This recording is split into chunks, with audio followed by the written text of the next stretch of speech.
जय माता की।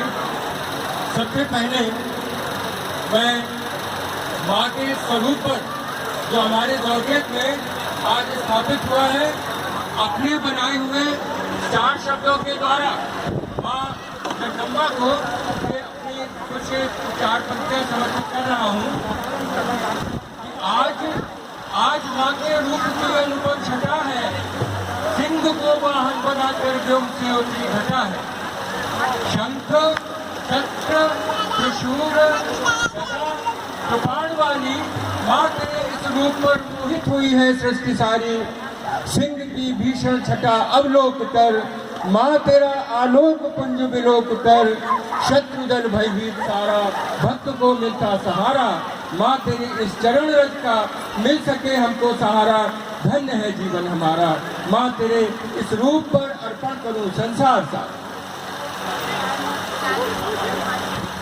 देवी भक्तों, माता की स्थापना का आज प्रथम दिवस है।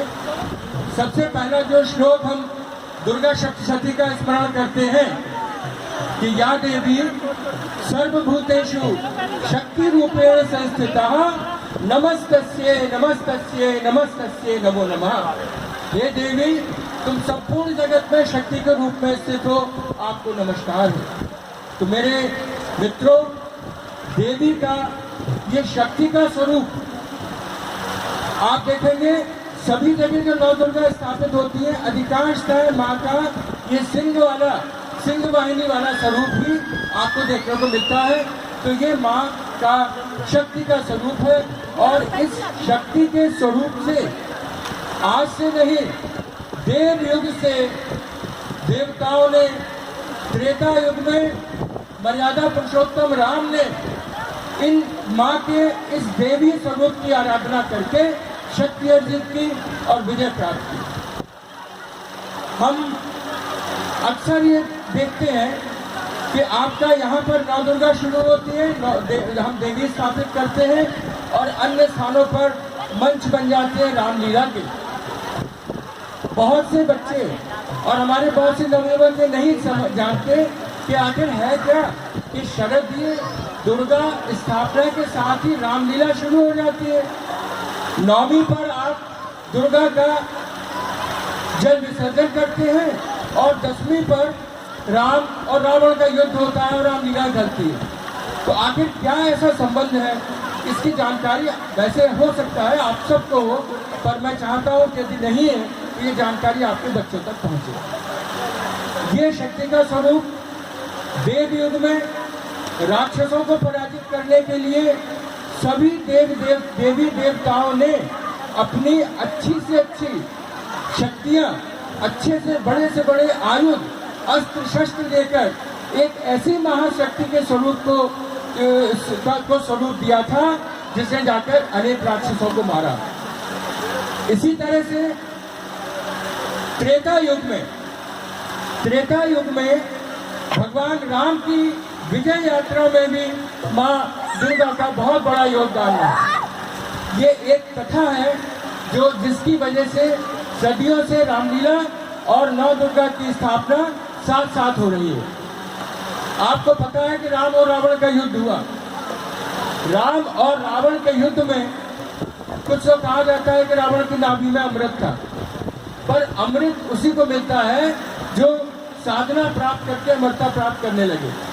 तो राम रावण के युद्ध में निरंतर युद्ध होता। राम, सुग्रीव, अंगद, हनुमान, लक्ष्मण, नल, नील सब अपने अपने बड़े से बड़े अस्त्र शस्त्रों का प्रयोग करते राक्षसों पर, परंतु संध्या होते होते विजय श्री उन्हीं की तरफ पहुंचती। इससे राम बड़े निराश हो गए और उनको लगता है कि मैं अब अपनी पत्नी सीता को इस रावण के चंगुल से मुक्त नहीं करा पाऊंगा, क्योंकि राम आध्यात्मिक ऊर्जा के बहुत बड़े स्रोत थे। जब अंगद, हनुमान आदि ने सबने पूछा कि आखिर क्या वजह है, आपके पास तो ऋषि मुनियों के दिए हुए इतने बड़े बड़े अस्त्र शस्त्र हैं, फिर आप क्यों नहीं रावण को पराजित कर पाएंगे? तो उन्होंने कहा कि जब मैं धनुष पर अपना बाण चलाता हूँ तो मेरे आध्यात्मिक नेत्र जो है दिखते हैं कि रावण को माँ दुर्गा साक्षात अपनी गोद में बैठाने हुए हैं। और माँ दुर्गा का जो कवच, आप दुर्गा सप्तशती में जो कवच भी पाठ करते हैं, माँ दुर्गा का एक सख्त कवच सामने से आ जाता है और मेरे बाणों को निष्फल कर देता है। तो इसके बाद जामवंत जो भिन्न राज थे, विद्वान थे, उन्होंने राम से कहा कि जब अन्याय, अत्याचार और धर्म पर चलने वाला रावण माँ दुर्गा को प्रसन्न कर सकता है, माँ दुर्गा की शक्ति प्राप्त कर सकता है, कि राम आप तो निरंतर धर्म पर चलने वाले, मर्यादा पुरुषोत्तम, सद्मार्ग पर चलने वाले आप व्यक्ति हैं, आप यदि साधना करें तो आप भी सफलता हासिल कर सकते हैं।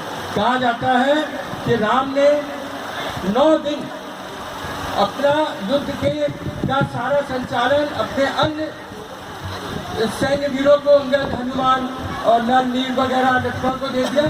9 दिन वहीं समुद्र के किनारे एक ढील पर, एक टीले पर बैठकर 9 दिन उन्होंने शक्ति की आराधना की और 9 दिन तक शक्ति की आराधना करने के बाद 9वें दिन उनको सिद्धि प्राप्त हुई। ये जो आराधना चक्र साधना होती है, प्रथम 5 दिन तक उन्होंने मूलाधार, स्वादिष्ठान, मणिपुर और इसके बाद अनाहत और विशुद्ध चक्र पर आने के बाद जब आज्ञा चक्र पर आए और सहस्त्रार चक्र को पार करके तो अहम की स्थिति में उस शक्ति को प्राप्त करने जा रहे थे, उसी समय माँ दुर्गा ने भगवान राम की परीक्षा ली और उन पर आखिरी जो आहुति देकर जो कमल चढ़ाया जाना था वो कमल वो पूजा की थाली से उठा ले गए। राम ने जब नेत्र खोला, अचानक उनको एकदम बड़ा दुख हुआ कि सारी साधना निष्फल हुई जा रही है। पर उन्हें ध्यान आया कि बचपन में मेरी माँ मुझे राजीव नयन कहती थी कि तुम्हारे कमल जैसे नेत्र हैं। तुरंत राम ने बाएं हाथ में, दाहिने हाथ में तीर धारा निकालकर अपना नेत्र चलाने के लिए दुर्गा पर हुए। माँ दुर्गा उनकी साधना से प्रसन्न हुई और उन्होंने आशीर्वाद दिया कि राम, कल तक मैं रावण के साथ थी पर कल मैं तुम्हारे साथ होंगी। 9 दुर्गों के बाद 10वां दिन जो होता है साधना का, उस दिन राम को देवी की शक्ति प्राप्त हो गई थी और उसी देवी की महाशक्ति के बल पर राम ने रावण को पराजित किया। इसी प्रतीक रूप तब से अब तक हम ये 9 दिन शरद के, चैत्र के नहीं, ये 9 दिन है विशेष रूप से मनाते हैं। ये विशेष 9 रात्रियां साधना की रात्रियां हैं हमारे उसमें। एक तो शिवरात्रि और दूसरी ये नवरात्रि, ऐसी रात्रियां हैं कि जिसमें आप अध्यात्म साधना करके अपने चक्रों को जागृत करके सारे अच्छे गुणों, एक मानवीय रूप को ग्रहण कर सकते हैं। हमको चाहिए कि 9 दिन हम माँ भगवती की सेवा करें, सादा विचार, सादा जीवन, सादा भोजन, मन को शुद्ध करें और अपने अंतर मन को जागृत करके माँ के स्वरूप का दर्शन करें। और गौतम बुद्ध और महावीर स्वामी भी तो हम ही में से मनुष्य थे, उनको प्राप्त करके, सहस्त्रार चक्र को प्राप्त करके उस स्व आंतरिक स्थिति का अवलोकन करें। धन्यवाद।